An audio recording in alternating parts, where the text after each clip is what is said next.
today's JMO with Josh and Joe, we have... The conference finals are set. Conference finals are here, baby. And I know I don't want to spoil anything, but this first game between the Celtics and the Pacers is quite a fucking doozy. We actually kind of keep up with that throughout the podcast, so tune in for that. We break down all of the conference semifinal series. Great semi. Conference besides the Boston Celtics and the Cavs one, which everybody knew. We knew that. Everybody knew that going in, so who cares, right? Who cares? Yeah. We break down each of those. Fucking awesome. Then we give our predictions for the actual conference finals. I flip-flop, but I end up where I started. Okay. Yeah. You just had to, do a nice good figure eight. Yes. And it had nothing to do... Okay, yeah. It had everything to do with how Game 1 was going for the Boston Celtics in the Pacers. So yeah, we give you our predictions. Then we move on to OTDISH, on this date in sports history. We have the kind of like, so we're getting to the time where like there's not really too much going on, and we've had pretty much the same schedule for the last like 100 years. So it's more educational. Yeah. The OT dishes have become, actually, I like them a lot because I learn something new every week. Out of the box stories. Yep. Then we have the NFL schedule release. I realize I'm confused and have no idea what strength of schedule means. We try to get to the bottom of it. We try. I still have no idea what it is. It's an endless pit. So we're not going to get to the bottom. It really is. Joe breaks down the schedule release videos very, very well. Very well. They're awesome. Yeah. They're here to stay. Yes, exactly. And they're going to get better and better. And then lastly, we we finish off with the PGA Championship. And you know what? Just listen. It's freaking hilarious. Just listen. Absolutely phenomenal. Yeah. All right. Let's rock and roll.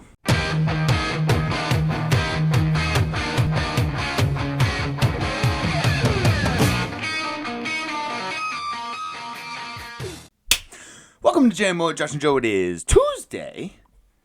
What is it? May 21st. May 21st. May 21st.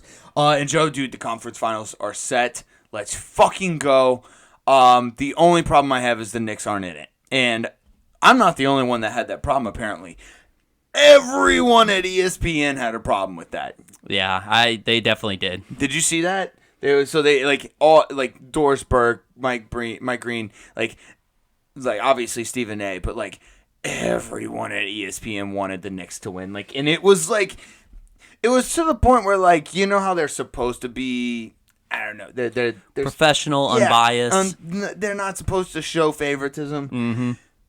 Lord, was it obvious. It was obvious that everyone and their grandmother wanted the Knicks to win that game. But brother, the Pacers prevail. The Pacers did prevail. I do want to go over the before we get to the conference finals. I want to get to conference semifinals. Actually, let's go ahead and talk about the Pacers versus Knicks. Awesome. Game 7, baby. We had 2 Game 7s. That's what I like to see. 2 of the 4 were Game 7s. That's what I like. It doesn't matter that the Mavs Thunder was just blowouts after blowouts until the last game. Yeah. They did give us quite a finale, but I will say... But that was Game 6, I know that. But yeah. I'm saying, like, they had some games that were blowouts. That's just kind of the way the NBA is. When you like, encourage shooting, encourage scoring, and change the rules up to make it that way, that's what you're going to get. You're going to get lopsided games. Yeah. If you keep it on the more defensive end, they're going to be tighter. That's kind of why I like college basketball a little bit better. Like, granted, don't get me wrong, I love the NBA because they're the most freakish athletes of all time. But... And, like, good shooting is usually pretty streaky, I mean, for the most part. That's why, for the longest time, we weren't, basketball wasn't played from the outside in because, three-pointers were not as consistent, on high percentage shots as field goals were. like the inside in the paint. Well, you also don't have people all on top of you on the 3-point because you can't invade their space. Yeah. Like, yeah, so you have to have, like, instead of guys jumping at you, you got guys jumping to the side and trying to put their hand in your face or trying to put their hand in the way. Yeah. It's a lot different shooting threes nowadays than it was back in the day. But yeah, that's what, like, my point is that's what you get. You get lopsided games. And the Pacers versus Knicks, Dude, I really want to know what would happen if Brunson didn't lead the game in the third quarter. Because, like, obviously, like, everyone and their grandmother could see that would be a different game if Jalen Brunson was there. Yeah. No, it definitely would have been. The Pacers did shoot lights out, though. Like, like they couldn't miss. I mean, scoring 130 in the playoffs is playing lights out. Dude, it's insane. and I mean, like, we're taping this as the Celtics Pacers game's going on, and both teams are just shooting. They're like, it's like they're both going to be in the 90s at the end of the third quarter, I believe. Like that. Yeah. That's where it's looking like it's going. Yeah. The crazy stat from that last game, Game 7, Pacers almost had a better field goal percentage than they did a free throw percentage. That's insane. Yeah, they had a 68. 68, yeah. They had a that's 68 right. free throw percentage and a 67 That's field goal percentage. That's wild. That's insane. That doesn't make sense. But it is a classic Tom Thibodeau. I think it's pronounced Thibodeau. Everybody just pronounces it wrong. I think we're from Louisiana. We know how that shit's pronounced. It's Thibodeau. Everybody says Thibodeau. No, it's Thibodeau. It's a classic Tom Thibodeau team. Yeah. It was only a matter of time before Brunson was going to get injured. Mm-hmm. And, I mean, if it wasn't this series, it was going to be in the Boston series. Yeah. Probably, Probably so. But, yeah, it was, I'm you know what? Yeah, no, I kind of wish the Knicks won, too. Rick Carlisle kind of pissed me off with the small market bullshit. The turning in 78 missed referee calls. Like, yeah, fuck you, Rick. I used to like you. I'm kind of turning on you now. That was petty. It was petty by him. I didn't like it. But congratulations, Pacers. Let's see. Let's stay in the East really, really quickly. Almost as quickly as this fucking series was over. Celtics over Cavs. It's exactly what everybody said it was going to be, right? Like, Well, there was no surprise there. And there was no expectation that the Cavs were going to beat the Celtics without Spida, who they had without the last two games. And they still didn't have Jared Jack, too. Yeah, Right, or Jared Allen. Jared Allen, I'm sorry. Yeah, Jared Jack. Oh, wow, that's a throwback. Yeah, Jared Allen. The only thing I have from this, actually, it has nothing to do with the series. Are the Cavs going to be looking to move pieces? I mean, there's a lot of rumors talking about Spida being moved. I think a lot of people are talking about Darius Garland being moved. That's the name I'm hearing is Darius Garland. I've been talking to a lot of. I mean, obviously we're in Louisiana, so I've been talking to a lot of Pelicans people. They're looking at possibly getting Darius Garland, Which wouldn't be a bad pickup. I agree. Especially because we're gonna lose Brandon Ingram, so we're gonna need something. Yeah. And, I mean, point guard was definitely lacking with some position that was very lacking. And I honestly, this might be a little controversial, but I kind of liked how the Cavaliers operated without Spida in the lineup. Now, granted, I think he was essential to win this, but I think they played better as a team without Spida. I think Donovan Mitchell can score on his own, but he doesn't really score running an offense. He just kind of is more isolation ball. Mm-hmm. Yeah, so it's more team ball with it. Yeah. And he makes some crazy shots. Don't get me wrong, but yeah, when Darius Garland he scored 30 that game 6, not game 6, game 5, yeah, or game 4, whenever it was kind of close, 109 to 102. Okay, so he scored 30, had 7 assists, and the offense seemed to move better. Mm-hmm. Max Strus had 7 assists. It was just a lot better team ball. Unfortunately, though, and I like that, but unfortunately I think it's just in order to win a championship, you need that superstar though. You do. You have to. You have to have it. Now, with that being said, it actually even proves my point more that I think New Orleans should get him. That would be perfect for New Orleans. I don't know how, but yeah, I think they're looking to move pieces. I don't know if they're looking to move Jared Allen quite yet, but that's on the table. You know what became this biggest storyline, which also is an off-season storyline for the Cavs, was LeBron James being in attendance in Game 4. Right. Yeah, we talked about that last week. How I want. Did we talk about it last week? I was about to say no. I thought it was in Game 4. He showed up. Right. You're right. In Cleveland. No, my theory is they're looking to draft Bronny at number 20 and in hopes to get LeBron James back to Cleveland. Back for a third time. Third time, baby. Third time's a charm. Well, actually, it doesn't matter because he won one his second time around. But yeah, no, I really do. I wouldn't put it past them to draft Bronny James to get LeBron, and then have Bronny there be try to use him. Uplift him to be the superstar? No, Bronny sucks. Bro, if his last name wasn't James, he would not be even drafted. Bro, he'd barely be a G League prospect. Like, nothing against the guy. He's I'm sure he's a nice guy or whatever. I don't give a fuck. Yeah. He sucks. He sucks at basketball. He didn't even crack the starting lineup at USC. Like, what tells you that he's going to be anything but a rotational player in the NBA? Oh, no, he's a bench warmer, bro. That bench gonna get so warm. But hey, I mean, you can get LeBron from him. That's what I'm saying. And LeBron is still like you saw last year, and in these playoffs, it was just Anthony Davis and LeBron James. Like he was doing everything. He just couldn't last all 48 minutes. No, because he's almost 40 years old. Yeah, like that was it. You just can't. Let's see. You want to go Mavs Thunder or T-Wolves Nuggets? Let's save T-Wolves Nuggets for the end. Okay. Mavs Thunder, 6 games. Luka was insane. 5 games, 5 and 6. Yeah, that's incredible. Like he still pisses me off. I still hate him. I'm a big anti-Luka guy now. Yeah. No, every single time he touches the ball, he bitches at the ref. He'll bitch at the refs before the foul even happens.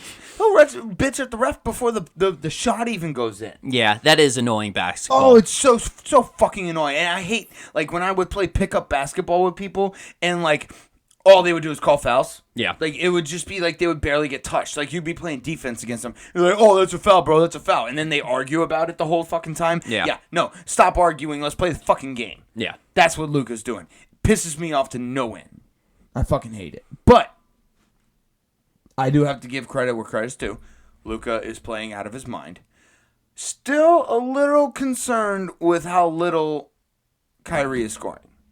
How little Kyrie is scoring? Yeah, I think he needs to score more. I know he put up a couple of 20-plus point games, but I want to see how LeBron and AD were putting up points for the Lakers.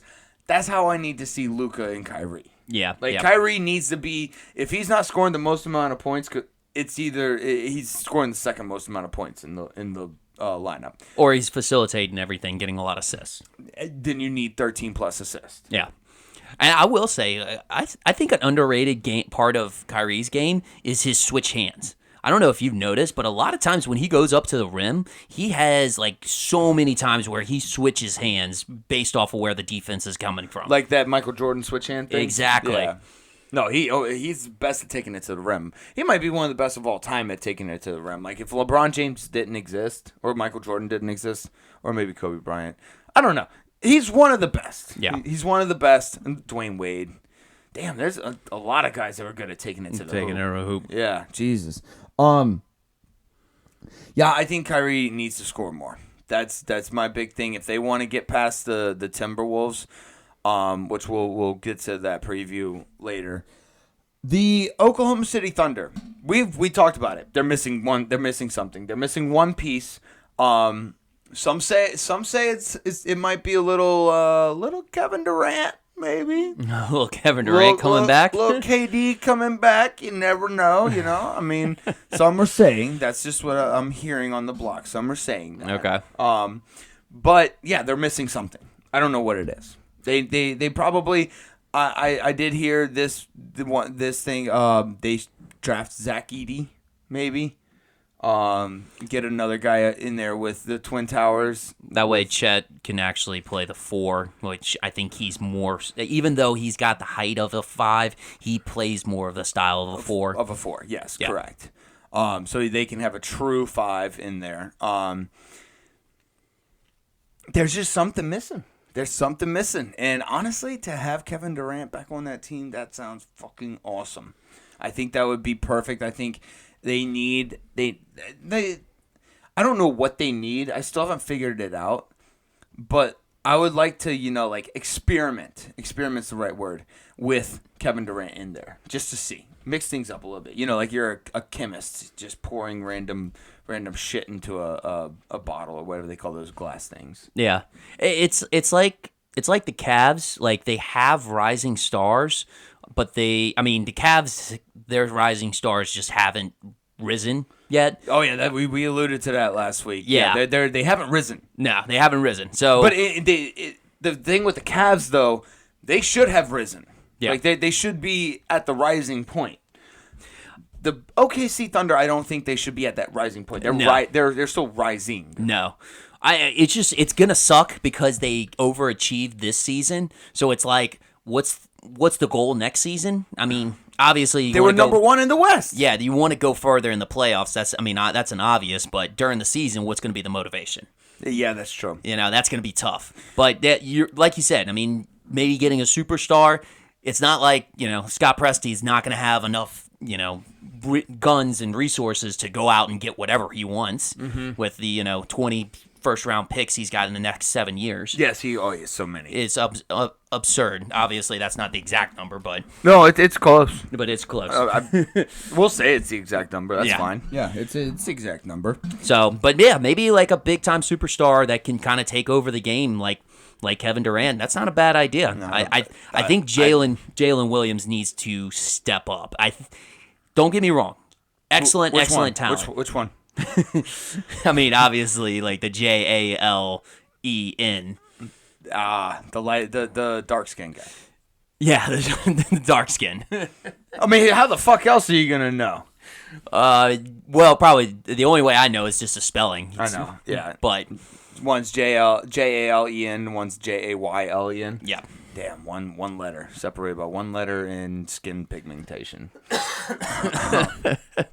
But yeah, so he needs he was becoming a star, but he needed to get to that superstar status, and I felt like he fell off during crunch time where Shea was still balling his ass off. Yep. No, I agree, absolutely.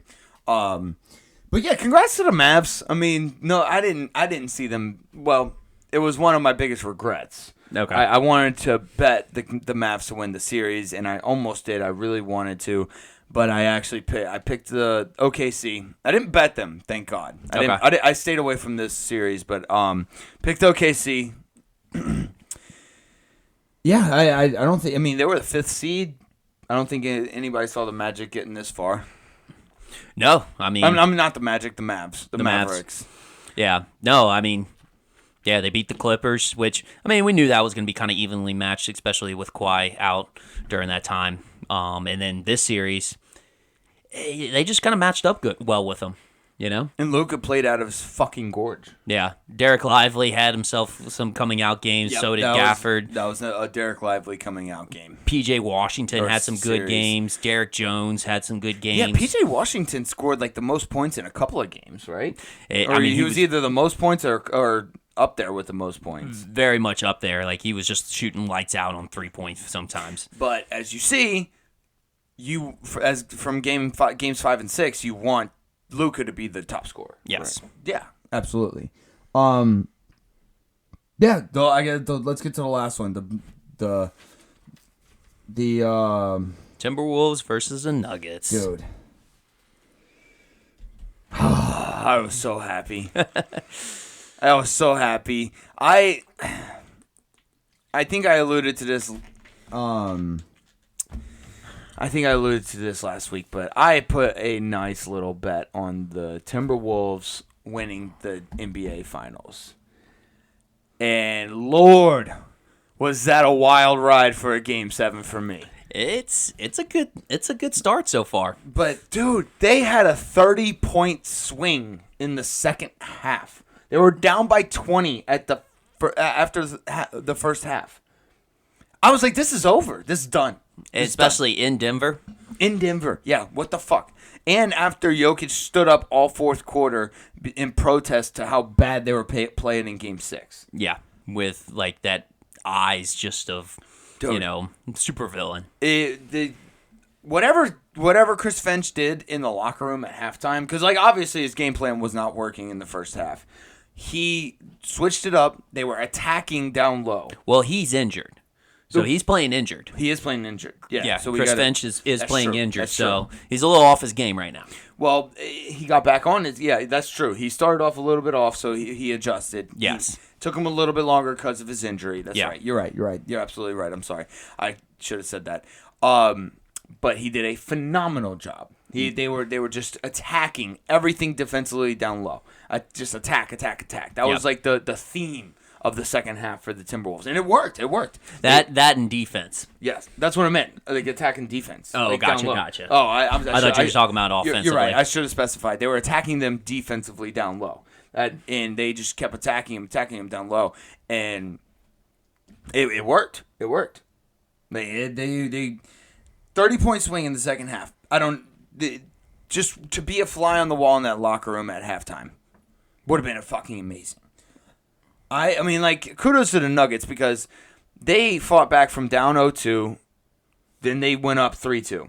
And then that's when I, like, the fact that the Nuggets came, or not the Nuggets, the Timberwolves came back and won it in 7, I feel pretty good. That's a history-defining moment right there. Yeah. I mean, legacy right there. Like legacy, yes, because like this could change the course of how the Timberwolves are in the future. Because obviously they have a budding star in Anthony Davis, but I mean we've seen Anthony Edwards.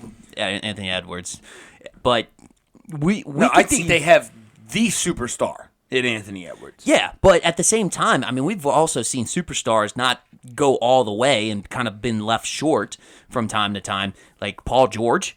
I mean Paul George has been great for quite some time. He's never made it to a championship or won a championship.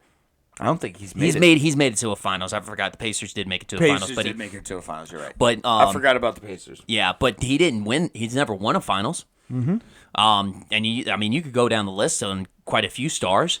I don't think James Harden has. No, James Harden hasn't won. So, like, just because you got yourself like a superstar doesn't mean Russell Westbrook. Yeah, doesn't mean he you was necessarily. Yeah, Carmelo Anthony. I mean, there's tons and tons of them. I mean, you can argue KD couldn't do it without the help of Golden State, who won one before him and after him. That one, that win after him hurt his legacy. Yes, with that same big three. Yeah. That was tough. That was tough for KD. Yeah, that was a big loss. Yes. Big loss for KD. I mean, he lost one of his rings because of that. Yeah, he should have. He should only have one ring. Yeah, exactly. Okay, yeah, nice. But yeah, dude. Here's the thing. Karl Anthony Towns actually started playing decent basketball too the last 2 games. It's about time. Yeah, exactly. Like I really do think that Nas Reed and him should split minutes evenly. Just because of how like electric Nas Reed has been. It has nothing to do with me being biased that because he went to LSU. I actually think that he is the Energizer Bunny for that team. It's almost as if Chris Finch during halftime just strictly yelled at Cat the entire time. Mm-hmm. Like, hey, like, get off your ass. You are killing this team. Like, do something. You are better than this. Yeah. Like, Nas Reed is supposed to be coming off the bench, but he's playing better than you. Yeah. No, Nas Reed's good. I know. Nas Reed's Reed's good. He's good. He's a fan favorite. Yeah, he is. Have you seen all the tattoos? All the tattoos? Yep. The fans are getting. The fans are getting a bunch of tattoos of Nas Reed. Yeah. I typed it into Google and it said Nazi. So you got to watch. But yeah, Nas Reed, man. Yeah, the comeback was insane. Both comebacks. The fucking T-Wolves were up 2-0. The Nuggets won 2, which by game 5, the home team not winning a single game, unreal. That's unheard of.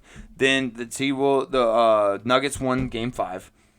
Then the T-Wolves won game 6 and game 7. The game 7, I can't say enough about it. Yeah. They were lost in the first half. Like I'd given up, and then a 30-point swing, pretty much. 30-point swing. Yeah, that's crazy. I do vote, though. I do vote if it's after a game 7, you should not be able to interview the losing team. It's too much of an emotional breakdown.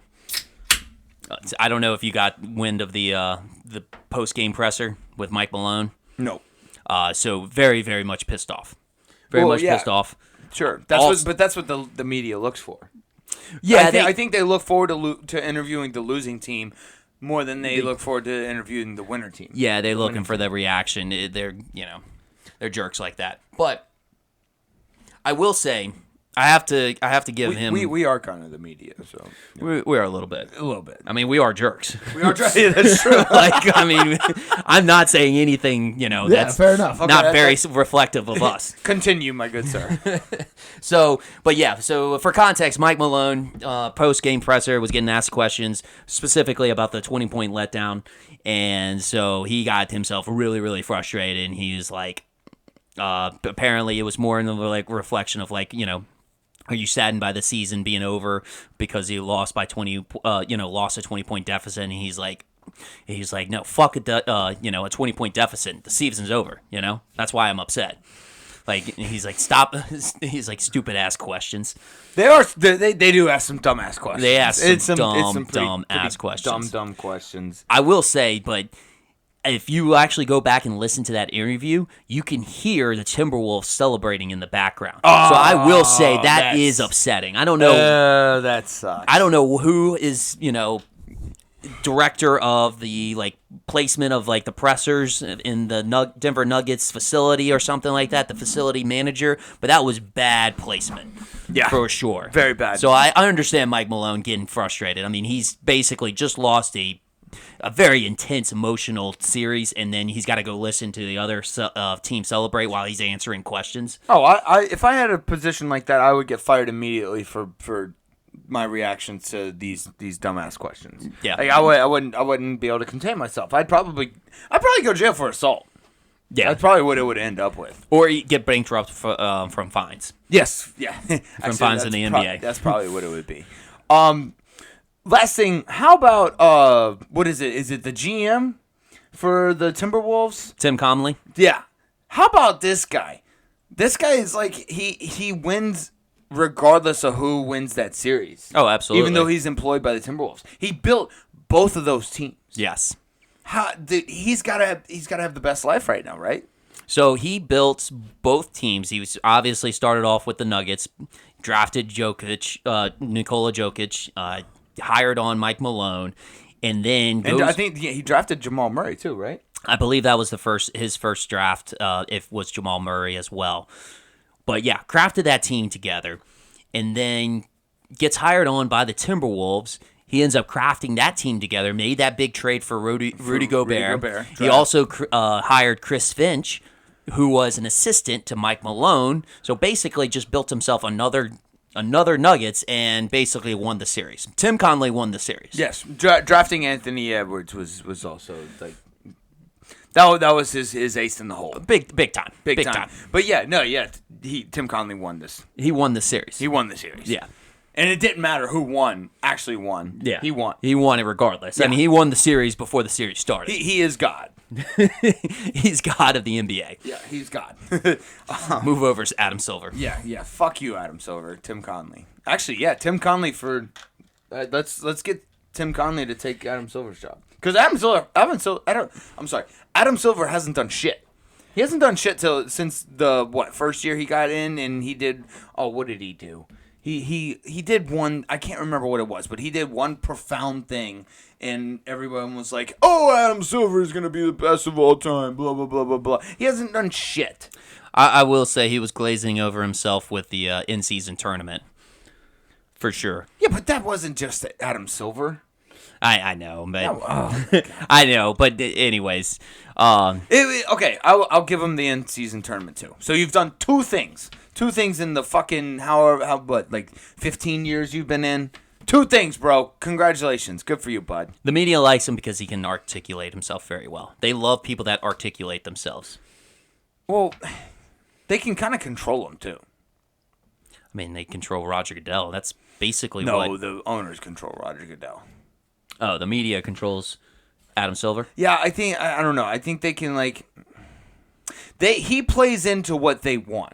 Okay. So I guess that kind of follows along to you saying he can articulate himself. He can articulate to the media what the media wants to hear very, very well. Yep. Okay, cool. We figured it out. Figured it out. All right, good. Let's get to the conference finals. Eastern Conference Finals. Pacers Celtics. This is gonna.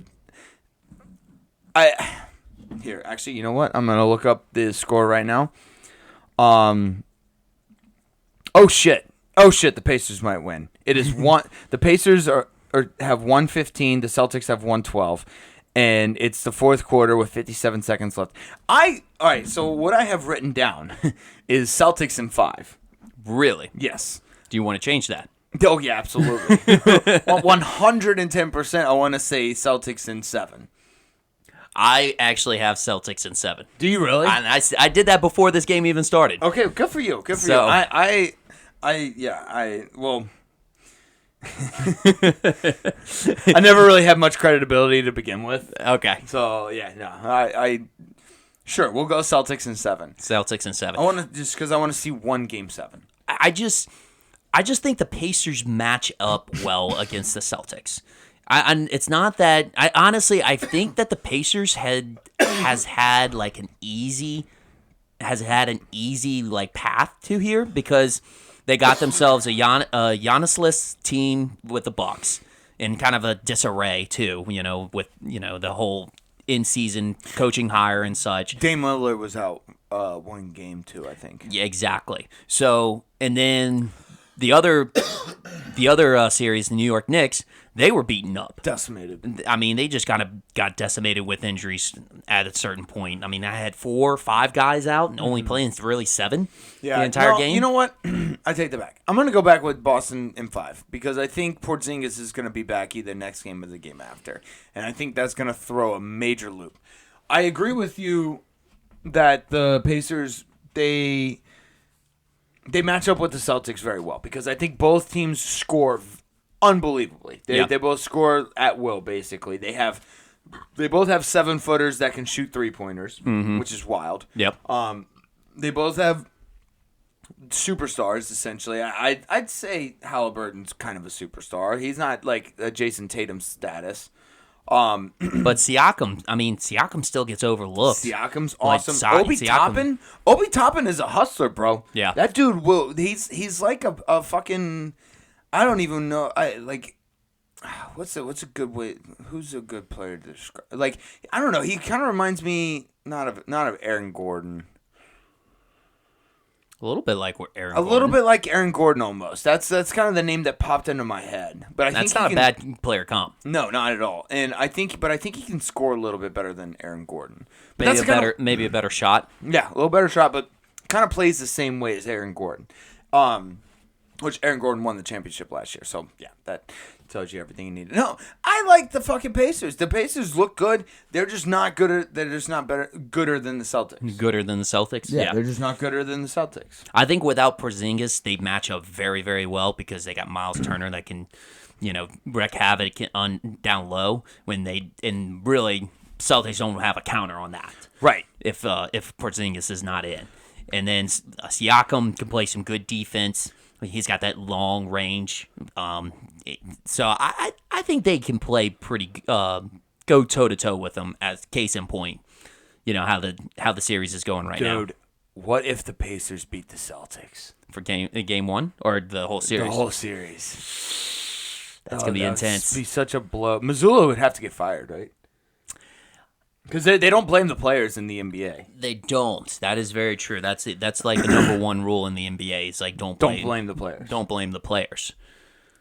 Yeah, I don't know. I mean, I've not been like the biggest Joe Mazzulla fan, Me neither. He's too young. When you have a player on your team that's older than you, I think that's a problem.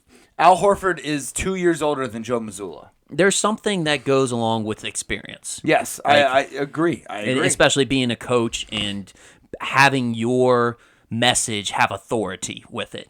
If you have experience, you're like, hey, look, I experienced, in such and such time that I was able to learn from that I'm going to utilize now, whereas, yeah, I mean, you can utilize examples of you playing, but it's not the same as you coaching and directing somebody as well. There's a difference. Yeah, I agree. And like if you're Al Horford, you're just like, yo, you sucked at West Virginia. I was winning national championships at Florida. Like, it's just like what do you know? Like I think I can coach this team. Yeah, the players can play the prestige card. Yeah, exactly. Yeah, dude, this is not looking good for the Celtics. By the way, it's 10 seconds left. Pacers up 117 to 114, and I think Jason Tatum just fouled Miles Turner. Oh, it's still game one. It's a long series. It's overreaction time. It's overreaction. Whatever. All right, let's get to the next series. Timberwolves versus Mavs. Timberwolves in 5. I'm all the way bought in, and it has everything to do with my bet. I'll go ahead and admit it. Everything with my bet. Yes. I think it'll be a little bit more of a competition, but I still got Timberwolves in 6. Timberwolves in 6. I think they win on their home court. 5. So yeah, I think they'll have home court advantage. I think Mavericks haven't. They won't have seen a defense like the Timberwolves. No, they won't. They won't have at this point. But, and I mean, honestly, it's going to make more of an argument for your case and for game 5. But, I mean, Timberwolves definitely match up defensively better than OKC did. Way better. Derek Lively's not going to do shit. Yeah, because, I mean, they were doing pick and rolls with Derek Lively and Daniel Gafford, and they're not going to be able to do that against Rudy Gobert and probably not so much Cat, but Naz Reid. Yes. See, and I think whoever Anthony Edwards is on, whether it be Kyrie or Luka, I think it'll probably be Kyrie.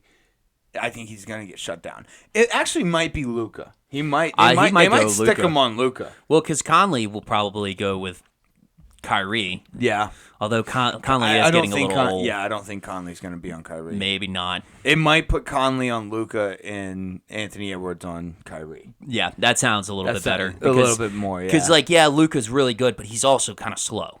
He's not, fast by any means. Right, exactly. That would actually make more sense. But, yeah, I just don't see I don't see the Mavericks pulling through. I think I don't know. They do have guys, though. Like you said, PJ Washington can put up points. Derek Lively playing out of his mind. Who else they got? They got, what, is Exum on them? Derek Jones. Yeah, Derek Jones had some good games. Yeah, so they got guys that can play. So we'll see. This is going to be a good one. I think both of them are going to. I'm going to go with it. You know what? Celtics in 5, T-Wolves in 5. I'm going to go with both of them. Because Jaylen Brown just made a 24-foot three-pointer to tie it up, baby. Let's go. Wow. No fucking way. Wow. That's big. Big. Yeah, you got anything else on the NBA? I think that wraps it up. That was fun. That's fun. Let's see. Let's get to OTDISH on this Dayton sports history. I'll go. In 1994, the Cincinnati Reds, they bat out of order against the Dodgers in the second inning. Okay. So I didn't notice. I didn't realize that this was a problem at all, because I just automatically assumed everybody batted in order, the way they're supposed to. They give the ref the card, and that's the batting order, and then they come up. The ref actually doesn't have to call it. From what I was reading into it, the ref doesn't actually have to call it. It's only when the ump is notified that he can make the adjustments. So, what would happen is if, let's say, a guy bats out of order, he knocks it and he hits a double and he scores a run. Okay. The ump gets notified of it. the ump will take away that run, put the guy back on wherever he was, and call the guy out. Wow. Yeah, so you basically completely reverse what happened at that bat. That at bat does not count. Interesting. Yeah, I didn't know that. Learned something new. So it's like more of a strategy for the other team just to wait and see how it goes, and then notify the ump. So if it goes, good for the other team, you're like, hey, Right. they batted out of order. Exactly. So they kind of hold the cards there. Interesting. Yeah, that's what I thought it was kind of interesting too. So out of the box. I like it. Yeah. What you got? So mine's a little bit out of the box, and it starts. I guess it starts the bicycle type of sport. So it's the origins of the bicycle, but the first bicycles were introduced in the U.S. on this date in 1819. Oh, like those bicycles with the big wheels? So yes, they were the big bicycles with the wheels. They were actually commonly known as swift walkers. So the first bicycles actually were just basically kind of two big wheels, a seat, and no pedals. So basically, your feet touch the ground and you just kind of walk. That's why they called them the swift walkers. Yes. No way. I know, right? Actually, I mean, that's essentially like the sitting version of a skateboard. Sort of, yes. Kind of. Yeah. I've reached on that one, but... But they did have handlebars, so, I mean, you could kind of pedal yourself a little bit, maybe lift up your feet and then ride. I mean, There's no way they could turn it. It had to have gone straight. You had to lean to turn. You definitely had to have leaned to turn. I think they did actually have turning. They could turn? They could turn a little bit. I guess that was... I don't know. I think they did say. Oh no, maybe not. Maybe they didn't. I think because if you lean, you could probably still turn. Yeah. I just know that there was handlebars that they could hang on to. So handlebars were implemented. It was actually a German inventor that came up with it, and the Swift walkers were actually imported into NYC on this date. Oh, so nice. And they also had some other names which were actually kind of funny. Velocipede, hobby horses, and dandy horses. Velocipede is probably it's velocipede for me, bro. for sure. So, but yeah, it wasn't until later on Pierre Lamont of France was the one that added a transmission to it, and with the pedals. But yeah, the first bicycles. French ass motherfuckers. That's why they have the Tour de France. Yes. That's why it's the most prestigious. Exactly. But velocipede. Velocipede. I'm gonna have to remember that. So update: Pacers and Celtics are going into. They're in overtime. Dang. Yeah. That's Wild. huge momentum for Wild. Boston. Wild. Apparently, what on that last Jaylen Brown 3-point shot? Why don't you? I'm gonna have to look at the replay, but why don't you foul him? Because they have to shoot 2, right? They're down by 3. They have to shoot 2. Why don't you foul there? That doesn't make any sense. Anyways, in 1943, the fastest 9-inning AL baseball night game, 89 minutes, was between the Chicago White Sox. They beat the Washington Senators 1-0. That's cool. That's insane. We have 4-hour games now, and that one didn't even last an hour and a half. Hour and a half. And dude, I looked up the box score. The Chicago White Sox had one pitcher. He pitched a complete game, but he allowed 3 hits. He walked 1. He struck out only 2. Okay. The only 2 strikeouts is actually better for a quicker game, but the other guy, he allowed 1 run. He allowed 9 hits. He struck out 3 or something. And he walked 2. It doesn't seem like it was a game that would have been the quickest game ever. You know what I'm saying? Yeah. I don't know. It was just weird. And I don't know. Just had pace back then. Didn't even need a pitching clock. Didn't need the pitch clock. Let's go. Let's figure out what they did in 1943, and let's maybe follow that. Maybe not an hour and a half long game, but we could probably if they want to make the game quicker, let's see what they did back in the day. dissect that. Yeah. Analyze it. Yeah. I like that idea. What you got? All right. Last one. It's going to be more of a Preakness theme since we are kind of around that timeline. So in 1988, Risen Star, ridden by Eddie Delahousie, spoils Winning Colors bid to become the first filly to win the Triple Crown. The Philly. Nice. So the filly... Is that what the Philadelphia Phillies are? No, so this is actually Filly. So the filly refers to a young female horse. Nice. Typically one that's less than 4 years old. Okay. So that was spoiled that during that time, that year, there was Risen Star was a favorite to actually win the Triple Crown, but there has not been a filly to win the Triple Crown thus far. So So horse racing is sexist. guys rule, girls drool. Okay, gotcha. Okay, I like it. That's fine. Yeah. Stallions, baby. Stallions. Yep. You got anything else? That's it. All right, let's get to the NFL. We have the schedule release. It's insane how excited we get about a fucking piece of paper, essentially. Yeah.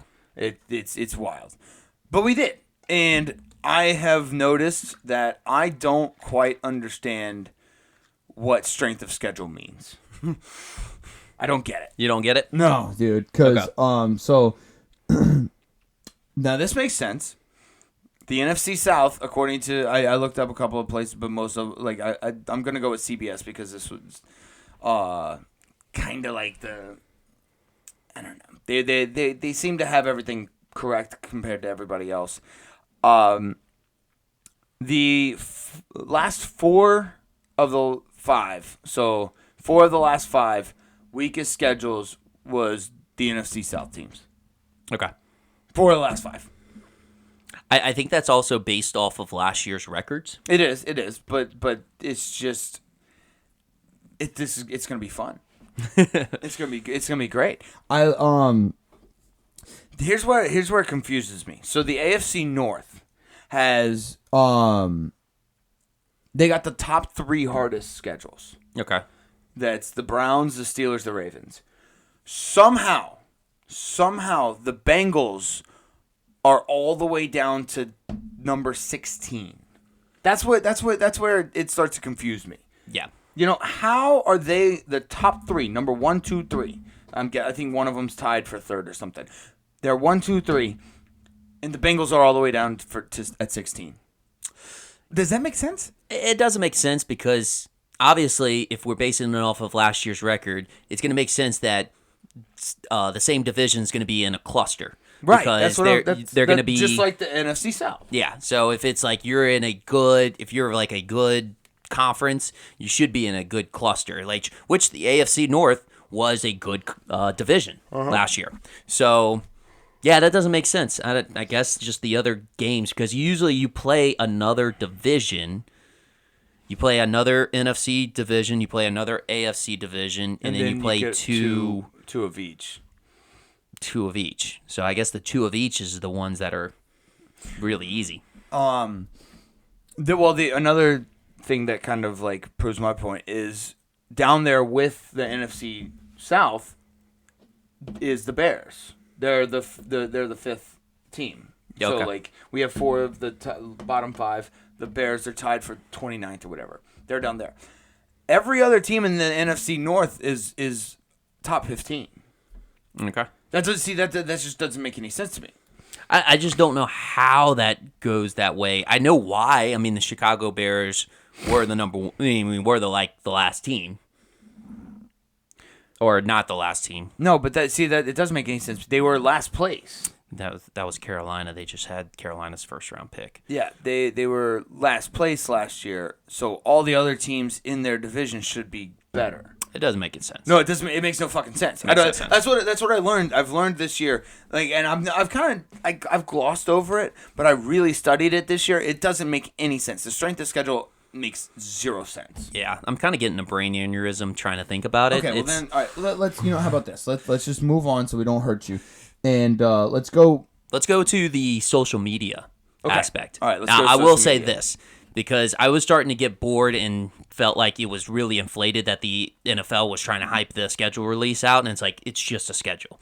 But the social media team totally redeemed everything with the videos that came out. So I don't know if you got to see some of the videos that each of the team's social media team released, but just to highlight the good ones. So the Bills had a very good one. Josh Allen probably could be like a substitute for Chris Pratt if he wanted to. Nice. But they did a parody of the Parks and Rec video whenever he's like living on the construction site.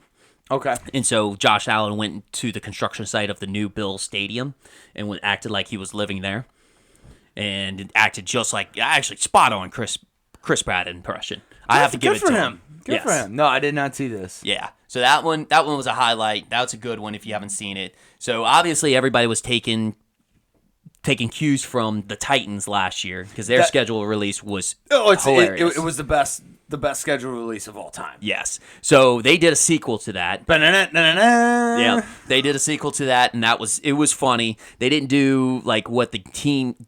They didn't do as much. They did a little spin on it where it was like not what people were guessing what the team was, but thoughts about the team. Mm-hmm. So what was it? I think the Jets were like peaked in the 70s. Some guy was like, "Oh, I remember that team. They peaked in the 70s," and they were like, "Da da da da."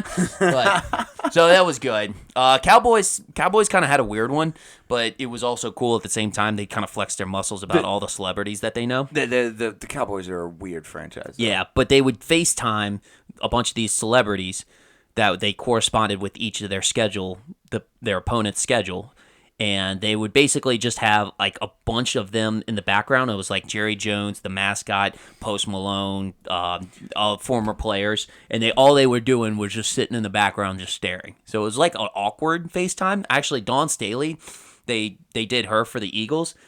Probably did the best reaction was like, "What the fuck? What the fuck are y'all doing?" Yeah, exactly.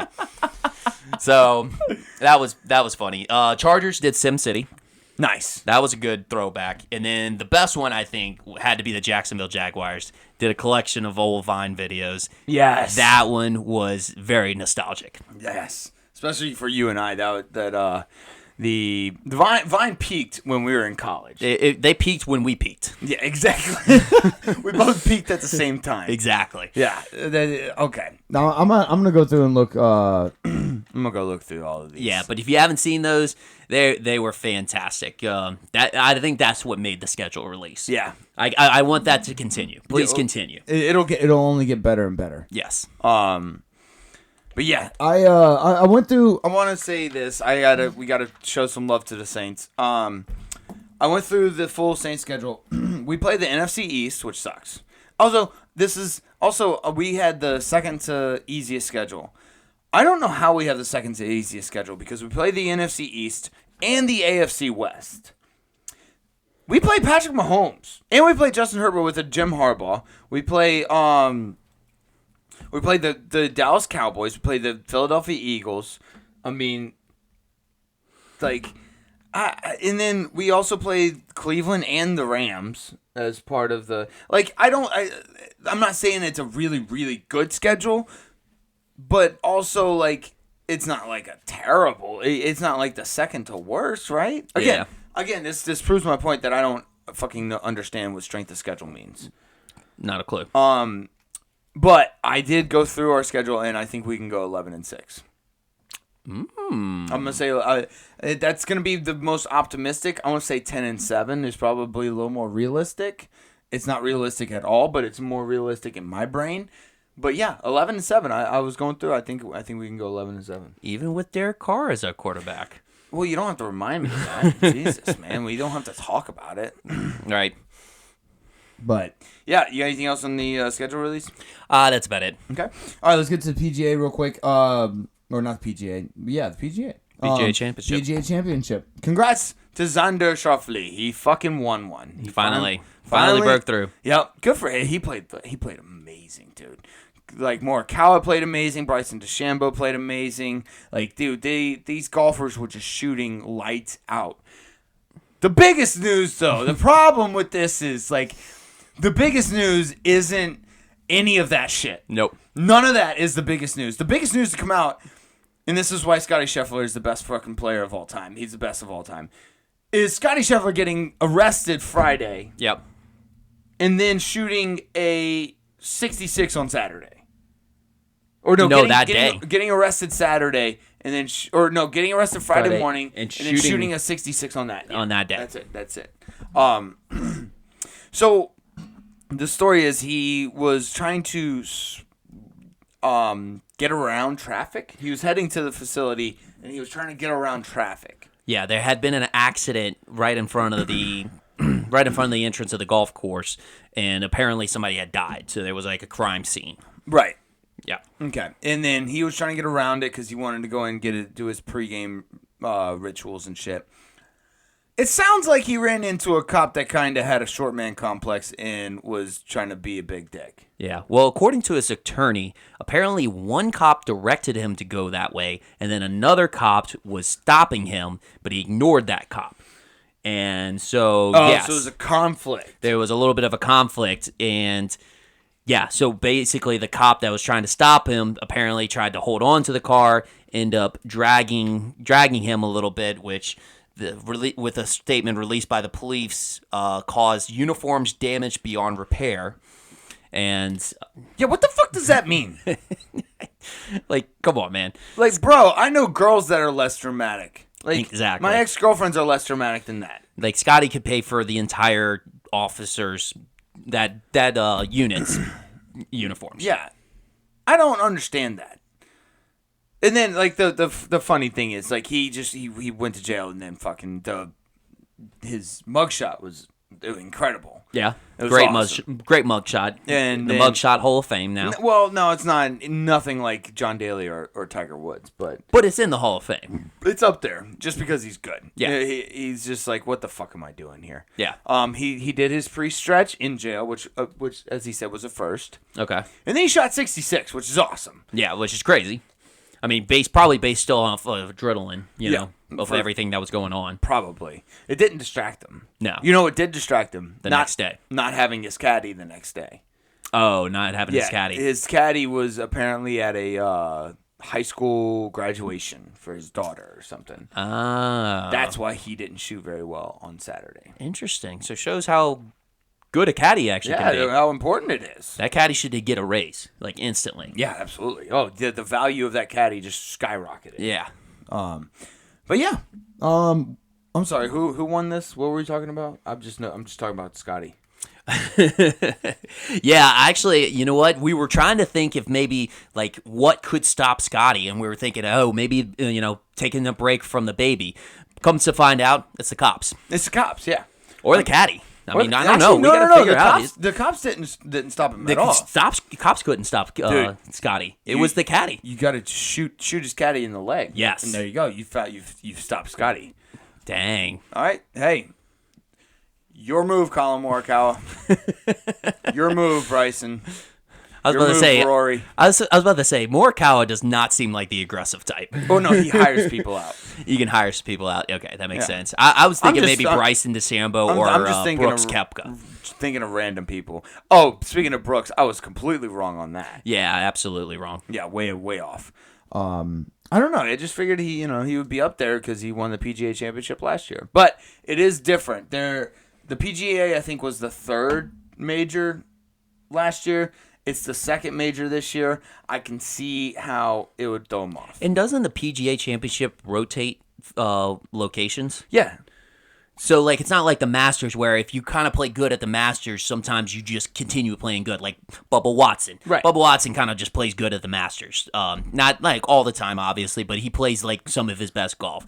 Phil Mickelson, he had himself a good game or a good round 2 years ago. Right, because you're right.